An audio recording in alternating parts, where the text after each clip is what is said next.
করতে পারছি, এখন সুস্থতার পথে হোমিওপ্যাথি, এই চিকিৎসার মাধ্যমে কিভাবে আপনি ভালো থাকবেন। আমরা একটু প্রথম যে জিজ্ঞাসাটি, হোমিওপ্যাথি চিকিৎসা আজকের সময় এটা কতটা মানুষের কাছে পৌঁছাচ্ছে এবং কতটা প্রাসঙ্গিক? খুব ভালো ভালো হোমিওপ্যাথিক চিকিৎসক আছেন ভারতে এবং কলকাতাতে বিশেষ করে। হোমিওপ্যাথি এখন ভীষণ প্রাসঙ্গিক, সেটি ডাক্তারবাবুদের চেম্বারে গেলেই বোঝা যায় মানুষ কতটা উপকৃত হচ্ছে। সরাসরি যাদের কোনো ডাউট হবে যে হোমিওপ্যাথি কাজ করে না বা হোমিওপ্যাথি কী, তাহলে পেশেন্টদের কাছে জিজ্ঞেস করলেই বলে দেবে। এটা আমার স্ট্রেট ওয়ে একটা জবাব। আর দ্বিতীয় প্রাসঙ্গিক, আধুনিক হতে গিয়ে, আল্ট্রা মডার্ন হতে গিয়ে নিজের ক্ষতি করে বসে আছে, সর্বনাশ করে বসে আছে বলা ভালো। তো যার ফলে কি হচ্ছে, রাত্রি 1:30টার সময় ডিনার করছে আর বিকেল 5টায় লাঞ্চ করছে, ব্রেকফাস্ট বলে কিছু নেই, ঠিক আছে, জাঙ্ক ফুড দিয়ে ডিনার হচ্ছে, আর সকালবেলা ঘুম থেকে উঠে নিয়ে কোনো খাবার দাবার কিছু নেই, জলও খায় না খালি পেটে। তো দেয়ার অল আমরা নিজেদেরকে নিজেরা সাফার করানোর জন্য যেন রোগকে যেন আমন্ত্রণ জানাচ্ছি, তাই না? তো এইটা সাবধান করে দেওয়াটা তো কোনো অপরাধ নয় আমি মনে করি। এটা ভীষণ ভীষণ প্রয়োজন এখন। তাই হোমিওপ্যাথির প্রাসঙ্গিকতা রয়েছে। একজন ট্রু হোমিওপ্যাথিক চিকিৎসক মানুষকে যে ট্রিটমেন্টটা দেন সেটা based on his science and symptoms manifested because of the disease, এবং সেখানে তার শরীরের ভেতরে যে ইন্টারনাল ডিজিজটা হয়েছে সেটা ইনভেস্টিগেট করার জন্য মডার্ন সায়েন্সে কি করা হয়, বিভিন্ন রকমের ল্যাব ইনভেস্টিগেশনস করা হয়। আমাদের কিন্তু science and symptoms R enough. However আমরা অনেক সময় যখন কিছু ডাউট হয় যে খুব বেশি রাইট সাইডে হেপাটিক রিজনে পেইন হচ্ছে, জিবি গলব্লাডার স্টোন হয়েছে কিনা দেখার জন্য আমরা হয়তো সোনোগ্রাফি করি, বা স্টোনটা কত বড় হয়েছে সেটা দেখার জন্য, বা রেনাল স্টোন ডাউট করলে আমরা স্টোনটা কত বড় হয়েছে দেখার জন্য হয়তো সোনোগ্রাফি করি।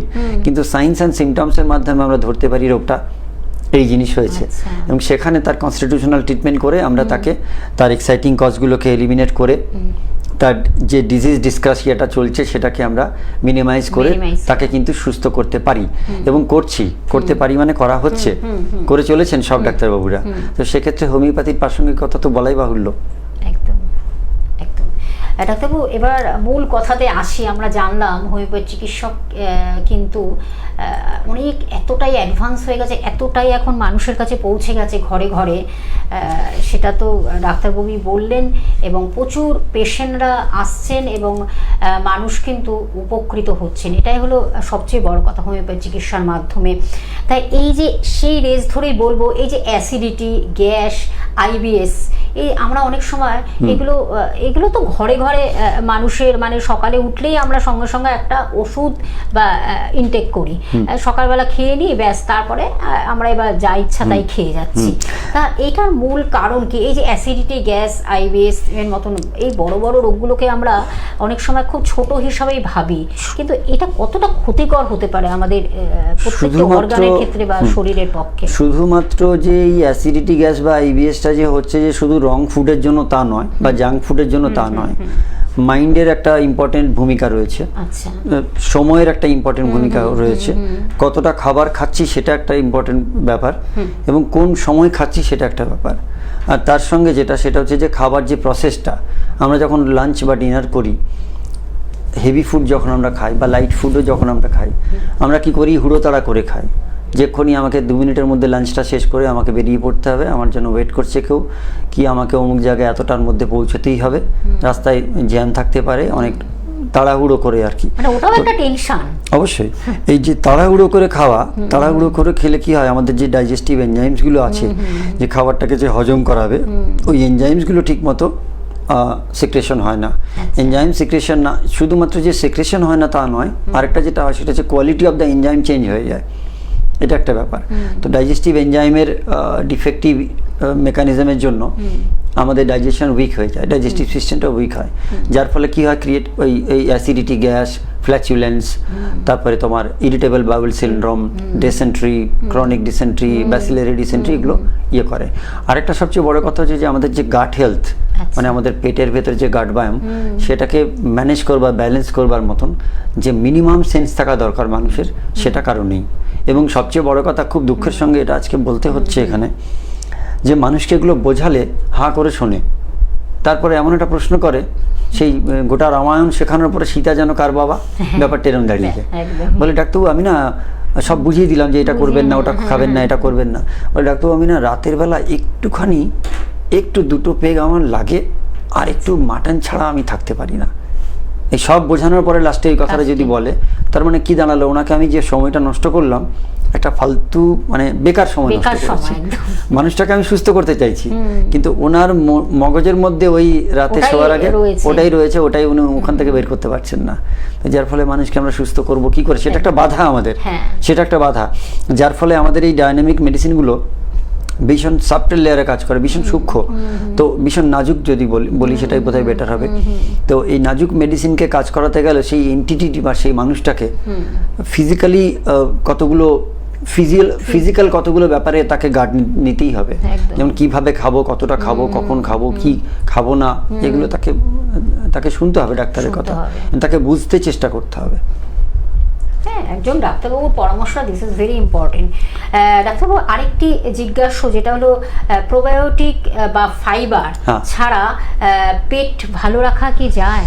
অবশ্যই যায়, তবে প্রোবায়োটিক এবং ফাইবার নিতে অসুবিধা কোথায়? প্রোবায়োটিক হচ্ছে বেসিক্যালি আমরা দইকে বলি, টক দই বা ধরুন ঘোল, এগুলো যদি খাওয়া যায়।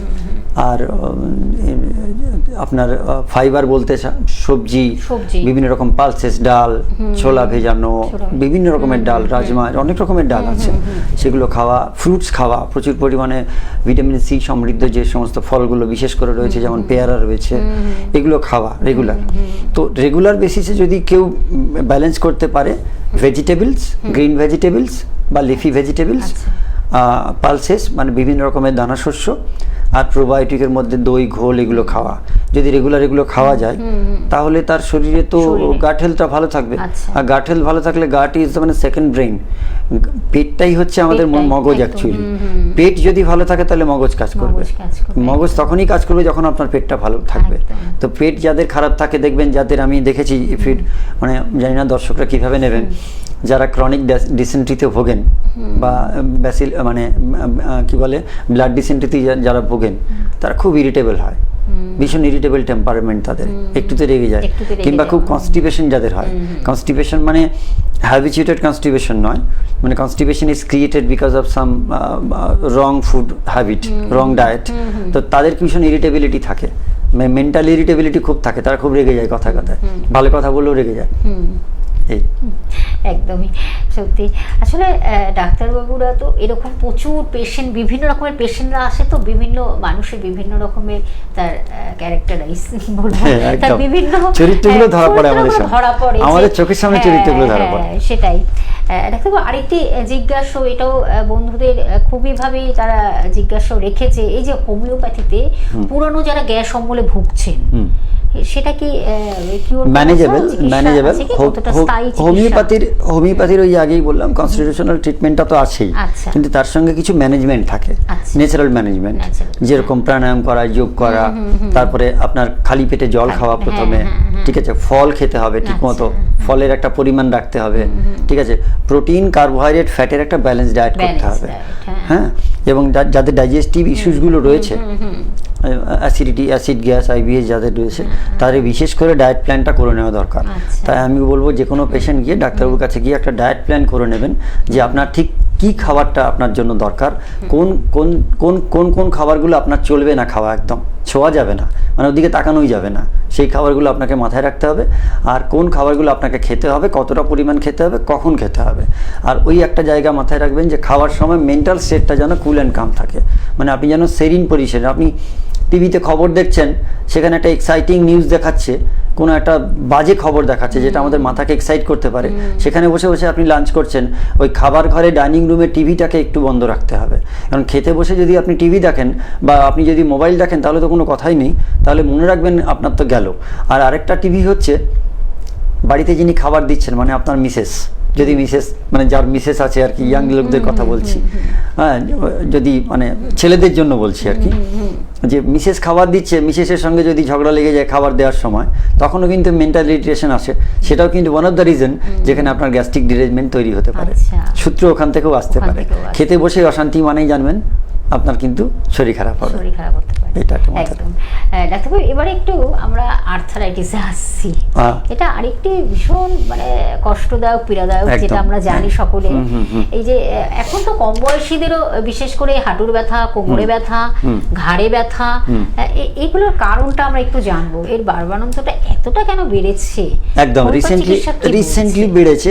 হোমিওপ্যাথিক চিকিৎসার স্কোপ তো ভীষণভাবে সাকসেসফুল আমরা ভীষণভাবে, কিন্তু এইটা বেড়েছে তার কারণটা অনেকগুলো কারণ, আমি কতগুলো বলতে পারবো, অত তো সময় হবে না।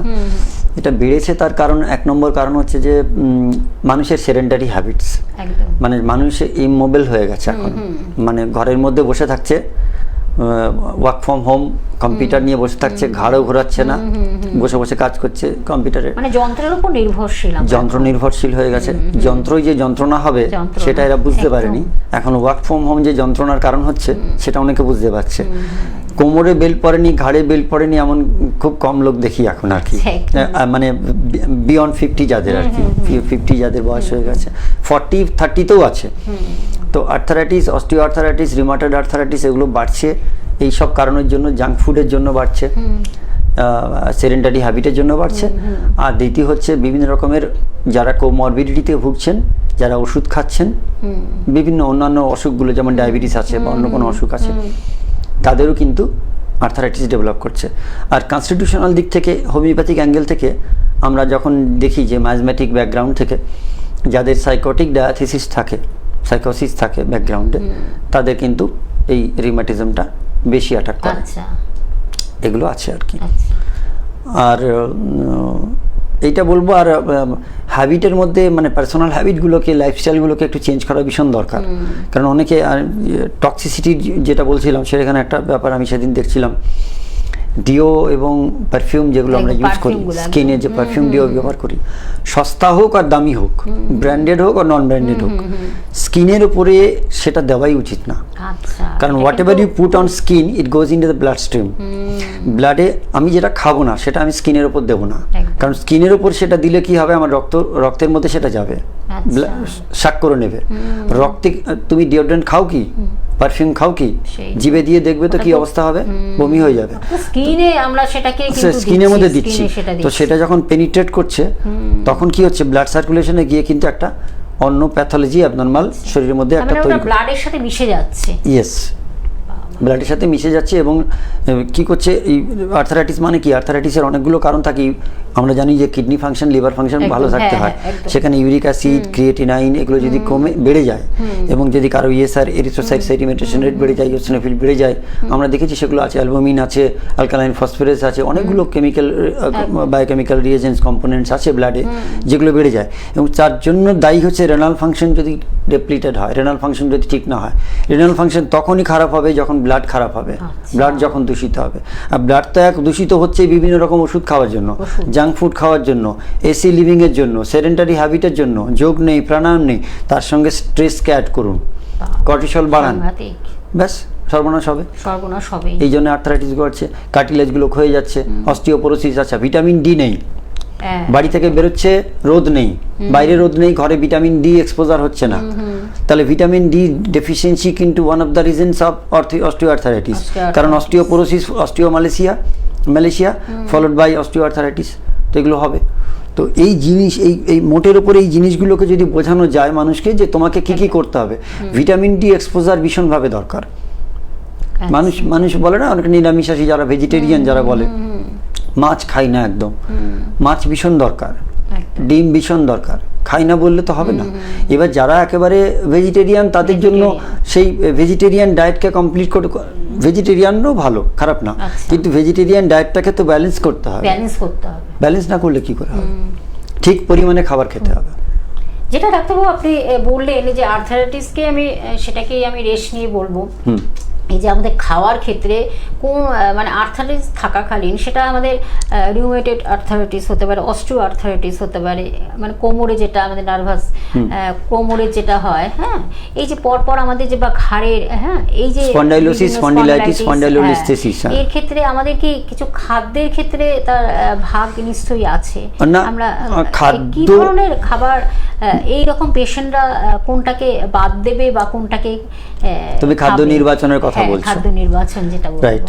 খাদ্য নির্বাচনের ক্ষেত্রে আমি বলবো বাতের পেশেন্টদের, দেখো বাতের পেশেন্টদের জন্য ননভেজ খাবারটা কিন্তু খুব একটা, মানে বিশেষ করে মাটন, এগস, এগুলো খুব একটা, মানে বিশেষ করে দিনের শেষের দিকে, মানে বিকেলের পর থেকে খাওয়া ঠিক না। আর খেলেও কম পরিমাণ খাওয়া উচিত, কারণ আমাদের অ্যানিম্যাল প্রোটিন লাগে, একদম ঠিক আছে। আর বাতের যারা অস্টিও আর্থারাইটিস বা রিউমাটয়েড আর্থারাইটিসে ভুগছে, তারা যদি অন মেডিকেশন থাকেন তাহলে তাদের প্রাণায়াম, যোগ ভীষণভাবে হেল্পফুল হবে, হোমিওপ্যাথিক মেডিসিন হেল্পফুল হবে। এবং খাদ্য নির্বাচনের ক্ষেত্রে স্পেসিফিক্যালি ননভেজ খাবারকে কমিয়ে ভেজিটেবল ফুডের ওপরে বেশি জোর দিতে হবে, ভেজিটেবল ফুডের ওপর বেশি জোর দিতে হবে। কারণ আর্থারাইটিস ব্যাপারটা হচ্ছে যে বাতের ব্যাপার, তো যেখানে ডাইজেস্টিভ সিস্টেম এবং রেনাল সিস্টেম অর্থাৎ কিডনি এবং লিভার, এই দুজন যখন তাদের ফাংশনাল ডিসফাংশনাল ইয়েতে স্টেটে থাকে, তখনই আর্থারাইটিসটাকে ওরা সারতে দিতে চায় না। এই দুজনকে ঠিক রাখতে হবে। এই দুজনকে ঠিক রাখতে গেলে সহজপাচ্য খাবার দিতে হবে, এবং এবং এবং বারে বারে খাক, অল্প করে খাক, কিন্তু এক গাদা খাবার নয়, আইঢাই করছে পেটে, ওরকম খাবার খেলে চলবে না। এই জিনিসগুলো মাথায় রাখতে হবে, এগুলোকে মাথায় রাখতে হবে ডাক্তারবাবু। আপনি বেশ এগুলো সুন্দর করে কিন্তু আপনি ব্যাখ্যা করে দিচ্ছেন, বলে দিচ্ছেন। তারপর মানুষ অনেক সময় এই ব্যাপারগুলো অনেকটাই তারা জানেও না, জানে না। আবার অনেকে এই যে মেনটেন করা ডায়েট কন্ট্রোল, যেটাকে ডায়েট, একজন ডায়েটিশিয়ান বা একজন ডক্টর কিন্তু সেটা বলে দিতে পারেন। তার কারণ আমরা এগুলোকে অনেক সময় গুরুত্ব দিই না, এবং সেই রোগগুলো তখন কিন্তু আমাদের অ্যাটাক করে। বিশেষ করে আর্থারাইটিসটা কিন্তু ভীষণ একটা কমন জিনিস, যেটা এখন মানুষের ঘরে ঘরে পৌঁছে গেছে। সেটা হতে পারে শুধুমাত্র, বলবো না যে কম বয়সীদের না, বেশি, আগে তো যেমন বেশি বয়সদের ছাড়া আর্থারাইটিস শুনতামই না, সেখানে এখন দেখা যাচ্ছে কম বয়সীদেরও বিশেষ করে অ্যাটাক করছে। এবং এই যে হাঁটুর ব্যথা, অস্টিও আর্থারাইটিস, এটা আমরা একটু জানবো। এবং অত্যাধিক এই যে অস্টিও আর্থারাইটিস তাদের ক্ষেত্রে, যাদের কি খুব ওয়েট প্রচন্ড বেশি বা মানে ভারী চেহারা, তাদের ক্ষেত্রে কিন্তু এই অস্টিও আর্থারাইটিস মহিলাদের ক্ষেত্রে একরকম, পুরুষদের ক্ষেত্রে একরকম। রিউমাটয়েড বা অস্টিও দুটোই। মহিলাদের ক্ষেত্রে ওই যে মেনোপজের পরে কি হয়, ইস্ট্রোজেন কমে যায়, যার ফলে কি হয়, ইস্ট্রোজেন কমে যাওয়ার ফলে ইস্ট্রোজেনের তো একটা ফাংশন আছে, তখন কি হয়, কার্টিলেজ ক্ষইতে আরম্ভ করে, তারপরে বেশিরভাগ মানে ওই এজের আর কি 50+ এজের মহিলাদের যেটা দেখা যায়, সেটা হচ্ছে যে দেখা যাচ্ছে যে তার মেরিটাল স্টেটে সে কতগুলো বাচ্চা নিয়েছে, কতগুলো অ্যাবর্শন করেছে, কতগুলো কমপ্লিকেশনস মানে অপারেশনস হয়েছে শরীরে, কি কি ওষুধ খাচ্ছে, এই সমস্ত ব্যাপার একটা মহিলার শরীরের উপর বিরাট ইম্প্যাক্ট ফেলে। ফলে তার যে হাঁটু ব্যথা, কার্টিলেজ ক্ষয়ে যাওয়া, মালাচাকিতে গিয়ে সাইনোভাইটিস হওয়া, এগুলো তার খুব স্বাভাবিক। এবং সবচেয়ে বড় কথা, লাম্বার স্পন্ডাইলোসিস তাদের খুব বেশি হয়। লাম্বার মানে কোমরের জায়গাটাতে lumber spondylosis, spondylitis and spondylolisthesis, এই তিনটে প্রবলেম তাদের বেশি হয়। ডিজেনারেটিভ অস্টিও আর্থারাইটিস বলা হয়। দেখা যায় যে ডিস্কগুলো প্রোলাপস করে যায়, মানে দুটো ভার্টিব্রা প্রোলাপস করে যায়, আর ইয়েগুলো তোমার কি বলে ডিসপ্লেসমেন্ট হয়, তার সঙ্গে অস্টিওফাইটস ডেভেলপ করে, মানে ছোট ছোট ছোট ছোট হাড়ের গুটির মতো তৈরি হয়। তো এই সব জিনিসগুলোর জন্য কি হয়, মহিলারা বেশি সাফার করে। পুরুষদের ক্ষেত্রেও থাকে, তবে কম্পারেটিভলি একটু কম। পুরুষদের ক্ষেত্রে বেশিরভাগ কোমরটা একটু সমস্যা তৈরি করে। আর বিশেষ করে যারা অনেকক্ষণ ধরে গাড়ি চালায়, মানে মোটরসাইকেল, বাইক যারা বেশি চালায়, তাদের জন্য একটু বেশি সমস্যা হয়। আর তারপরে সেডেন্টারি হ্যাবিট, আমি বারবার বলছি, সেডেন্টারি হ্যাবিটস মানে হচ্ছে যে ওই ঘরে বসে থাকা, ব্যায়াম না করা, যোগাসন না করা, কোনো কিছু না করা, কোনো কাজকর্ম না করা। যে কাজগুলো করছে সেগুলোতে কিন্তু এক্সারসাইজ হচ্ছে না। In the true sense exercise আলাদা কথা। এক্সারসাইজ হচ্ছে সিস্টেমিক কিছু ব্যায়াম, যেটা আমাদের শরীরকে সচল করবে, ইন্টারনালি অ্যান্ড এক্সটার্নালি। তো সেইটা কিন্তু করছে না, মানে ব্লাড সার্কুলেশনটাও কি অনেক সময় কি সেটার ক্ষেত্রে অনেকটাই ডেফিনেটলি কার্ডিওভাস্কুলার ফাংশনকেও ঠিক করে। তো সেগুলো থেকে যারা দূরে থাকে তাদের তো সমস্যা তৈরি হবে। একদম। আপনারা তো অবশ্যই আমাদের অনুষ্ঠানটি দেখছেন এবং আগে থেকে কনসাস হচ্ছেন যে ডাক্তারবাবু কিন্তু সুন্দরভাবে এইগুলোকে ব্যাখ্যা করে দিচ্ছেন, এবং যে আমাদের যা যা রোগ আমাদের শরীরে অনেক সময় কি হয়, আমরা এই রোগগুলোকে অনেক সময় পুষি, বা এই রোগগুলোকে আমরা বাসা বাঁধার জন্য নিজেরাই তৈরি করি, নিজেরাই নিজেদের জন্য আমরা এই রোগগুলোকে তৈরি করে আমন্ত্রণ জানাই। আগে থেকে যদি আমরা এর প্রিকশন বা আগে থেকে প্রিভেন্ট করতে পারি, রোগকে প্রতিরোধ করতে পারি, তাহলে কিন্তু এই রোগের বিভিন্ন রোগ আমাদেরকে অ্যাটাক করতে পারে না, সেটাই বলা। যার জন্য কিন্তু সুস্থতার পথে হোমিওপ্যাথি চিকিৎসা, যা কিন্তু আপনাদেরকে সুস্থতার পথে নিয়ে আসে এবং সুস্থ সবল সতেজ জীবনকে উপহার দেয়। আমাদের সঙ্গে ডাক্তারবাবু রয়েছেন, আপনারা জানেন, প্রখ্যাত হোমিওপ্যাথি চিকিৎসক ডক্টর রাজেশ রায়। আপনারা স্কলিংয়েও দেখতে পাচ্ছেন তার লোকেশন এবং কোন জায়গায় চেম্বার রয়েছে ডাক্তারবাবুকে সেটা ডিটেলস রয়েছে। আর আমি ফোন নাম্বারটা বলে দিচ্ছি, অবশ্যই কিন্তু বন্ধুরা অ্যাপয়েন্টমেন্ট করে আসবেন ডাক্তারবাবুর কাছে যারা আসছেন, এবং এত সুন্দরভাবে তিনি কিন্তু ব্যাখ্যা করে দিচ্ছেন যে কিভাবে আমরা রোগমুক্ত জীবন পাবো। তার কারণ আমাদের রোগ আমাদের শরীরে যাতে কোনোভাবে তৈরি না হয়, এটা আগে থেকে কিভাবে আমরা তার প্রিকশন নেব, আগে থেকে কিভাবে রোগকে প্রতিরোধ করবো, এটাই নিয়েই কিন্তু আমাদের মূল অনুষ্ঠান সুস্থতার পথে হোমিওপ্যাথ চিকিৎসা। এবং নাম্বারটা বলে দিচ্ছি, আপনারা দেখুন টিভি স্ক্রিনে রয়েছে 9875457032, এই নাম্বারের মাধ্যমে আপনারা অ্যাপয়েন্টমেন্ট করে অবশ্যই আসবেন ডাক্তারবাবুর কাছে। তার কারণ ডাক্তারবাবু কিন্তু সুন্দরভাবে আপনাদেরকে প্রপার অ্যাডভাইসগুলো দিচ্ছেন কিভাবে আমরা রোগমুক্ত জীবন পাবো। ডাক্তারবাবু, যেটা আমরা আরেকটি জিজ্ঞাসা রাখবো যে আমাদের আপনি যেটা বললেন ফিজিক্যাল এক্সারসাইজ থেকে শুরু করে আমাদের কাজকর্ম, এগুলো যত আমরা করব শরীরে আমাদের তত এনার্জি সচল হব, আমাদের প্রত্যেকটা অর্গান আমাদের সচল থাকবে, এবং প্রত্যেকটি অঙ্গ প্রত্যঙ্গগুলো আমাদের ভালো রাখা যায়, এবং ব্লাড সার্কুলেশনটা দিস ইজ ভেরি ইম্পর্টেন্ট। কীভাবে রক্ত সঞ্চালন, সেটা অনেক সময় কি হয় আমরা এইগুলো করি না বলেই কিন্তু আমাদের বিভিন্নভাবে আমাদের নানান রোগ বাসা বাঁধে, এবং বাসা বাঁধতে আমরা সাহায্য করি, সেটা আমরা অবশ্যই। এর ক্ষেত্রে আমরা একটু জানবো এই যে যেটা আমাদের হোমিওপ্যাথি চিকিৎসা যেমন একটা গোড়া থেকে যেমন একটা সারিয়ে দেয়, রোগ মুক্ত জায়গা তৈরি করে দেয়, আবার ওষুধ খেয়েও আর ব্যথা থামানো, সেটা ভার্সেস যেটা বলবো, এটা আপনি কি বলবেন দুটোর মধ্যে? যদি একটা ওষুধ খেয়ে পেইন কিলার দিয়ে, পেইন কিলারের কথা বলছেন, pain killer is not at all essential. কারণ কি পেইন কিলার কি করে, পেইন কিলার ডিজিজটাকে সাপ্রেশন করে, আচ্ছা, ব্যথা কমিয়ে রাখে, কিন্তু ব্যথা কমিয়ে রাখলে তো রোগটা সারলো না। রোগটা ক্রিয়েট হয়েছে যেখান থেকে, তার সূত্র যেখান থেকে, সেই যে শুরুটা যেখান থেকে, তার যে বীজটা যেখানে রোগটার, সেইটাকে হিট করা হোমিওপ্যাথির কাজ। অর্থাৎ কনস্টিটিউশনাল ডিফেক্টটাকে ঠিক করা, তার সঙ্গে তার systemic dysfunction, physiological systemic dysfunction যেগুলো চলছে সেগুলোকে সেট করা, সেটা হচ্ছে হোমিওপ্যাথির কাজ। We guide a medicine, the medicine is being administered, the medicine is guided to work on that particular system to normalize the function of that system.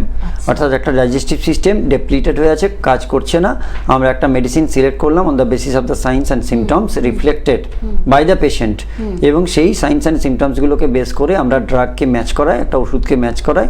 যখন science and সিমটমসের সঙ্গে, পেশেন্টের সাইন্স অ্যান্ড সিমটমসের সঙ্গে ওষুধের science and symptoms মিলে যায়, সেটাকে আমরা select করে তাকে দিই, তখন তার সিস্টেম, ইন্টারনাল সিস্টেমটা ঠিক হয়, যার ফলে সে কিওরের দিকে এগিয়ে যায়। একদম, অবশ্যই আমরা আরও এই বিষয়ে জানবো পরবর্তী অনুষ্ঠানে।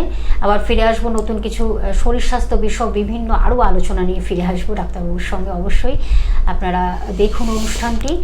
ডাক্তারবাবু, আপনাকে অসংখ্য ধন্যবাদ জানাই দর্শক বন্ধুরা আমাদের সঙ্গে থাকার জন্য। আজ এই পর্যন্ত, নমস্কার। নমস্কার। আপনারা দেখছেন পশ্চিমবঙ্গের সর্ববৃহৎ চ্যানেল গ্লোব টিভি, সবার পাশে, সবার সাথে। যে কোনো বিষয়ে যোগাযোগের জন্য আমাদের